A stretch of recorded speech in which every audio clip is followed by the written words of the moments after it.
আসসালামু আলাইকুম। বাংলা সংবাদে সবাইকে স্বাগত জানাচ্ছি। আমি চিন্তিয়া হক। শুরুতেই সংবাদ শিরোনাম। আন্দোলনের পক্ষে ছিলাম, কিন্তু আমি বোঝাতে পারিনি, বলছেন ব্যারিস্টার সুমন। এদিকে অন্তর্বর্তী সরকারের প্রতি সমর্থন জানালেন জাতিসংঘ মহাসচিব। জানাবো হাওরে হারুনের 100 কোটির স্বর্গরাজ্য, এবং সর্বশেষ জানাবো যুক্তরাষ্ট্রের যুদ্ধবিরতি প্রস্তাবে রাজি নেতানিয়াহু। দর্শক, শুনছিলেন সংবাদ শিরোনাম, এখন বিস্তারিত। আন্দোলনের পক্ষে ছিলাম, কিন্তু আমি বোঝাতে পারিনি, বলছেন ব্যারিস্টার সুমন। ছাত্র জনতার আন্দোলনের মুখে শেখ হাসিনা সরকার পতনের পর আত্মগোপনে চলে যান আওয়ামী লীগের নেতাকর্মীরা। এই সময় ক্ষমতাসীনদের কেউ কেউ গোপনে দেশ ছেড়ে পাড়ি জমিয়েছেন বলে গুঞ্জন রয়েছে। এদিকে শেখ হাসিনা সরকারের পতনের পর কোনো খোঁজ ছিল না সাবেক সংসদ সদস্য ব্যারিস্টার সৈয়দ সাইদুল হক সুমনের। অবশেষে আত্মগোপনে থেকে মুখ খুলেন আলোচিত এই ব্যারিস্টার। তিনি শুরু থেকে কোটা সংস্কার আন্দোলন বা বৈষম্য বিরোধী আন্দোলনের সঙ্গে ছিলেন বলে দাবি করেছেন। একই সঙ্গে তিনি শিক্ষার্থীদের সঙ্গে কথার বিষয়টি বোঝাতে পারেননি, জানিয়ে দুঃখ প্রকাশ করেছেন। ভিডিওতে সুমন বলেন, আমি শুরু থেকে ছাত্রদের কোটা সংস্কার আন্দোলন বা বৈষম্য বিরোধী ছাত্র আন্দোলনের কোটা সংস্কারের পক্ষে ছিলাম, এবং এই আন্দোলনে যারা আহত নিহত হয়েছেন এই হত্যাকাণ্ডের বিচারের পক্ষেও আমি ছিলাম, কিন্তু আমার ব্যর্থতা হলো আমি আপনাদের বোঝাতে পারিনি। আমি এই ব্যর্থতার জন্য আমার যা ফলোয়ার আছেন, আমার কাছে যারা প্রত্যাশা করেছেন, সবার কাছে দুঃখ প্রকাশ করছি। গত 15 বছরে দেশের বিভিন্ন সেক্টরে দুর্নীতির বিরুদ্ধে যারা সোচ্চার ছিলেন তাদের মধ্যে নিজেকে অন্যতম বলেছেন ব্যারিস্টার সুমন। তিনি আরো বলেন, আপনারা এখন যে কাঠামোগত সংস্কার চাচ্ছেন, অথচ এই সংস্কারের জন্য দীর্ঘ বছরের আগে থেকে কাজ করে যাচ্ছি আমি। দুর্নীতি বিরুদ্ধে যুদ্ধ, গত 15 বছরে যে 2-3 মানুষ দুর্নীতির বিরুদ্ধে সোচ্চার ছিলেন তাদের মধ্যে হয়তো আমাকে একজন পাবেন। আমি এস আলমের বিরুদ্ধে বাদী হয়ে টাকা পাচারের জন্য মামলা করেছি। আওয়ামী লীগের বর্তমান কমিটির যিনি প্রচার সম্পাদক আব্দুস সোবহান গোলাম, আমেরিকাতে তার 9টি বাড়ি থাকা নিয়ে আমি নিজে বাদী হয়ে মামলা করেছি। পুলিশের সাবেক আইজিপি বেনজির আহমেদের বিরুদ্ধে নিজে বাদী হয়ে দুদকে মামলা করেছি।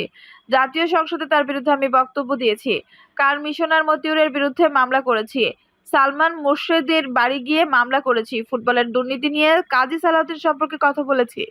অফিসার ইনচার্জ মোয়াজ্জেমের বিরুদ্ধে আমি নিজে মামলা করেছি। পরে ডিজিটাল নিরাপত্তা আইনে তার 8 বছরের সাজা হয়েছে। আপনারা জানেন আমার জীবনে কত ঝুঁকি ছিল। কোটা আন্দোলন শুরু হওয়ার 2 সপ্তাহ আগে সংবাদ সম্মেলন করে বলতে বাধ্য হয়েছি, জিডি করেছি, যে আমার জীবনে ঝুঁকি রয়েছে। সুতরাং এই যুদ্ধের সময় আমি চেষ্টা করেছি। এখন আপনারা যে যুদ্ধ শুরু করেছেন, ছাত্র জনতার নেতৃত্বে যে যুদ্ধ, দুর্নীতির বিরুদ্ধে যুদ্ধ, এই যুদ্ধে সবসময় আমি দোয়া করি। এই যুদ্ধে সবসময় আমার জায়গা থেকে শরিক থাকার চেষ্টা করব। কোটা সংস্কার আন্দোলন যখন সরকার পতনের এক দফায় রূপ নিল, তখন শেখ হাসিনার পক্ষে দাঁড়ানোর ঘোষণা দিয়েছিলেন ব্যারিস্টার সুমন। শেখ হাসিনার পদত্যাগের বিরোধিতাও করেন তিনি। এর আগে ব্যারিস্টার সুমন বলেছিলেন, যারা ফেসবুক প্রোফাইল লাল করেছেন তাদের উদ্দেশ্যে বলতে চাই, আমি ততটুকু পর্যন্ত লাল যতটুকু দাবি যৌক্তিক পর্যায়ে ছিল।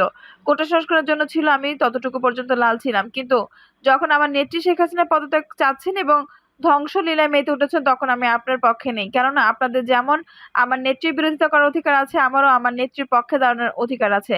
বিভিন্ন সময় নানা সামাজিক ইস্যু নিয়ে ফেসবুকে কথা বলে আলোচনায় উঠে আসেন ব্যারিস্টার সুমন। দ্বাদশ জাতীয় সংসদ নির্বাচনে হবিগঞ্জ 4, চুনারুঘাট, মাধবপুর আসনে নির্বাচিত হন তিনি। অন্তর্বর্তী সরকারের প্রতি সমর্থন জানালেন জাতিসংঘ মহাসচিব। ডক্টর মোহাম্মদ ইউনূসের কাছে পাঠানো এক চিঠিতে জাতিসংঘের মহাসচিব আন্তোনিও গুতেরেস বাংলাদেশের অন্তর্বর্তী সরকারের প্রতি সমর্থন জ্ঞাপন করেছেন। গত 16 আগস্ট ডক্টর মোহাম্মদ ইউনূসের কাছে পাঠানো চিঠিতে তিনি উল্লেখ করেন, শান্তি প্রতিষ্ঠা এবং অন্তর্ভুক্তিমূলক গণতান্ত্রিক উত্তরণের পথে তার সরকারের প্রচেষ্টাকে সম্পূর্ণ সমর্থন করে জাতিসংঘ। বাংলাদেশে শান্তি ফিরিয়ে আনা এবং সংসদ নির্বাচনের আয়োজনের প্রচেষ্টাকে আমি স্বাগত জানাই। আন্তোনিও গুতেরেস জানিয়েছেন, জাতিসংঘ ডক্টর ইউনূসের নেতৃত্বাধীন অন্তর্বর্তী সরকারের সাথে কাজ করতে এবং অনুরোধ পেলে যে কোনো সমর্থন দিতে প্রতিশ্রুতিবদ্ধ। বাংলাদেশের জনগণের স্বার্থে আবাসিক সমন্বয়কারী এবং জাতিসংঘের কান্ট্রি টিমের মাধ্যমে এই অনুরোধ করা যেতে পারে। বাংলাদেশ তার ইতিহাসের একটি গুরুত্বপূর্ণ সন্ধিক্ষণে দাঁড়িয়ে রয়েছে উল্লেখ করে চিঠিতে গুতেরেস লেখেন, এই ক্রান্তিলগ্নে সহিংসতার অবসান, জবাবদিহিতা নিশ্চয়তা করা, আইনশৃঙ্খলা পুনরুদ্ধার এবং গণতান্ত্রিক নির্বাচনের পথ নির্ধারণে ডক্টর ইউনূসের নেতৃত্ব অত্যন্ত গুরুত্বপূর্ণ। আমি আশা করি যুবক ও নারীদের পাশাপাশি সংখ্যালঘু এবং আদিবাসী সম্প্রদায়ের মতামত বিবেচনায় নিয়ে আপনার সরকার একটি অন্তর্ভুক্তিমূলক পন্থা গ্রহণ করবে। সব নাগরিক এবং বিশেষ করে সংখ্যালঘুদের পূর্ণ সুরক্ষা নিশ্চিত করা বাংলাদেশের অন্তর্বর্তী সরকারের উপর নির্ভর করছে। হাওরে হারুনের 100 কোটির স্বর্গরাজ্য। কিশোরগঞ্জে ঢাকা মহানগর পুলিশের অতিরিক্ত কমিশনার ও গোয়েন্দা শাখার সাবেক প্রধান হারুন রশিদের জমির সন্ধান মিলেছে। তার নিজের ভাই, স্ত্রী, সন্তান, স্বজনদের নামে ও বেনামে কেনা হয়েছে জমি, ফ্ল্যাট ও রিসোর্ট। কিশোরগঞ্জের মিঠাই মইনের হোসেনপুর গ্রামের পাশে হারুনের প্রায় ৩,০০০ শতক জায়গা জুড়ে একটি পুকুরের চারপাশে প্রায় ১০০ কোটি টাকা ব্যয়ে নির্মিত অত্যাধুনিক প্রেসিডেন্ট রিসোর্ট দ্বীপের মতো দাঁড়িয়ে রয়েছে। ২০২১ সালের ৩ সেপ্টেম্বর চালু হওয়া রিসোর্টের একপাশে ২০টি দোতলা কটেজ রয়েছে, শীতাতাপ নিয়ন্ত্রিত ৪০টি কক্ষ আছে, রেস্টুরেন্ট, পার্টি সেন্টার, শিশুদের গেম জোন ও ওয়াচ টাওয়ার। একেকটি শুটের দৈনিক ভাড়া ৬,০০০ থেকে ২৮,০০০ টাকা। জানা যায় এই রিসোর্টটি ২০২১ সালের ৩ সেপ্টেম্বর উদ্বোধন করা হয়েছিল। রিসোর্ট এলাকার মাঝে রয়েছে বিশাল আয়তনের একটি দিঘি। এর মাঝখানে হেলিপ্যাড। বিগত সরকারের একাধিক প্রভাবশালী মন্ত্রী, সচিব এবং পুলিশের ঊর্ধ্বতন কর্মকর্তা ও উদ্বোধনকালে সাবেক স্থানীয় সংসদ সদস্য, রাষ্ট্রপতির পুত্র রেজওয়ান আহমেদ তৌফিক ও চিত্রনায়ক নায়িকা ও হারুন রশিদ সহ দেশের গণ্যমান্য ব্যক্তিবর্গ অংশ নেন। বিশাল এই স্থাপনার মালিক সদ্য সাবেক ডিবি প্রধান হারুন রশিদ। রিসোর্টটির ব্যবস্থাপনা পরিচালক তার ছোট ভাই ডক্টর শাহরিয়ার। রিসোর্টের বাইরে হারুন রশিদ কৃষকদের ৩-৪০০ একর জমি তার আগ্রো ফার্মের জন্য দখলের পায়তারা করেছেন বলে জানা গেছে। অভিযোগ করেছে, শতাধিক একর জমি বাদ দিয়ে গত বছর দখল করে নিয়েছেন তিনি। গত শুকনা মৌসুমে হারুনের ছোট ভাই শাহরিয়ার নেতৃত্বে মিঠাইমনের হোসেনপুর থেকে অষ্টগ্রামের ভাতশালা পর্যন্ত কয়েক কিলোমিটার এলাকায় মাটির বাঁধ নির্মাণ করেছেন। কৃষকদের জমি কেটে নির্মাণীয়মান বাঁধে মাটি ফেলা হচ্ছে, তবে বর্ষা এসে যাওয়ায় বাঁধটি সম্পূর্ণ হয়নি। মিঠাইমনের একটি গ্রামের নৌকা চালক বলেন, ওই যে বড় বড় বিল্ডিং দেখছেন, ওই সবকিছু হারুন সাহেবের। এইগুলো দেখতে কিছুদিন পর পর নায়ক, নায়িকা, মন্ত্রী, এমপি নিয়ে ঘুরতে আসেন। উনি বাংলাদেশের অনেক বড় পুলিশ অফিসার ছিলেন। এছাড়া রাষ্ট্রপতির সঙ্গে অনেক মিল আছে, যার যার জন্য ওনার খুশি হারাবার, যার জন্য ওনারে খুশি রাখার লাইগা নাম রাখছে প্রেসিডেন্টের রিসোর্ট। রিসোর্ট এলাকার মাঝে রয়েছেন বিশাল আয়তনের একটি দিঘি, এর মাঝখানে হেলিপ্যাড। বিগত সরকারের একাধিক প্রভাবশালী মন্ত্রী, সচিব এবং পুলিশের ঊর্ধ্বতন কর্মকর্তারা রিসোর্টে বেড়াতে এসেছেন।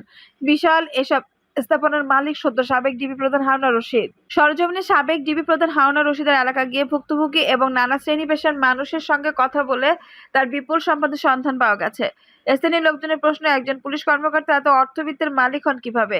তার বিপুল সম্পদের কথা লোকমুখে আলোচিত হলেও হয়রানির ভয়ে কেউ মুখ খোলেনি। বিগত আওয়ামী লীগ সরকারের পুলিশ প্রশাসন তাকে ডিবি প্রধানের পদ থেকে সরিয়ে দেয়। আওয়ামী লীগ সরকারের পতনের পর হারুনের বিপুল সম্পদের উৎস সম্পর্কে খোঁজ খবর নেয় অনেকেই। মিঠাইমনের সদর ও হোসেনপুর গ্রামের ভুক্তভোগী মানুষের সঙ্গে কথা বললেও কেউ নাম ঠিকানা প্রকাশ করে মন্তব্য করতে রাজি হননি। এছাড়া তার পরিবারের সদস্যদের নামে কিশোরগঞ্জ জেলা শহরের নীলগঞ্জ রোড, উকিলপাড়া এলাকায় ৩ তলা বিশিষ্ট ফ্ল্যাটের সন্ধান পাওয়া গেছে। উকিলপাড়াস্থ ফ্ল্যাটটি ৭ বছর আগে নির্মাণ করা হয়েছিল, তবে সেখানে হারুন বা তার কোনো আত্মীয়-স্বজন বসবাস করে না। ফ্ল্যাটটিতে ভাড়াটিয়া বসবাস করত। সাবেক প্রধানমন্ত্রী শেখ হাসিনা গত ৫ আগস্ট পদত্যাগ করার পর ভাড়াটিয়ারা বাসা ত্যাগ করে চলে যান। সরেজমিনে গিয়ে দেখা যায় বাসাটি তালাবদ্ধ অবস্থায় রয়েছেন। হারুন রশিদ কিশোরগঞ্জের মিঠাইমইন উপজেলার হোসেনপুর গ্রামে জন্মগ্রহণ করেন। তার বাবা মৃত আব্দুল হাসিম ও মা জহুরা খাতুন। বাবা পেশায় কৃষক ছিলেন। পারিবারিক অসচ্ছলতার কারণে বিশ্ববিদ্যালয়ে অধ্যয়নকালে হারুন এলাকার লোকজনের কাছ থেকে আর্থিক সহযোগিতা নেন। ১৯৯৩ থেকে ৯৪ সেশনে ঢাকা বিশ্ববিদ্যালয়ে ভর্তি হয়ে ছাত্রলীগের রাজনীতিতে যুক্ত হন। ১৯৯৯-২০০০ সালের দিকে সাবিল বাসের টিকিট চেকারের চাকরি নিয়েছিলেন। ভুয়া কাগজপত্র তৈরি করে সাবেক রাষ্ট্রপতি আব্দুল হামিদের সহযোগিতায় হারুন রশিদ তার বাবার মুক্তিযোদ্ধা সনদ বানিয়েছিলেন। সেটি ব্যবহার করেই বিসিএস এ মুক্তিযোদ্ধা কোটায় পুলিশের চাকরি পান তিনি। সারদায় ট্রেনিং এর সময় শৃঙ্খলা ভঙ্গের দায়ে চাকরিচ্যুত হন তার। এরপর মার্কেন্টাইল ব্যাংকে চাকরি করেন। পরে আওয়ামী লীগ সরকার ক্ষমতায় এলে ছাত্রলীগ করার কারণে হারুন পুলিশের চাকরি ফিরে পান। তিনি হারুনের ভাই ডাক্তার শাহরিয়ার মিঠাইমইনে অবস্থিত প্রেসিডেন্ট রিসোর্ট পরিচালনার দায়িত্ব আছেন। আরেক ভাই মোহাম্মদ জিল্লুর রহমান পুলিশের মাদক দ্রব্য নিয়ন্ত্রণ অধিদপ্তরে এএসআই পদে চাকরি করছেন।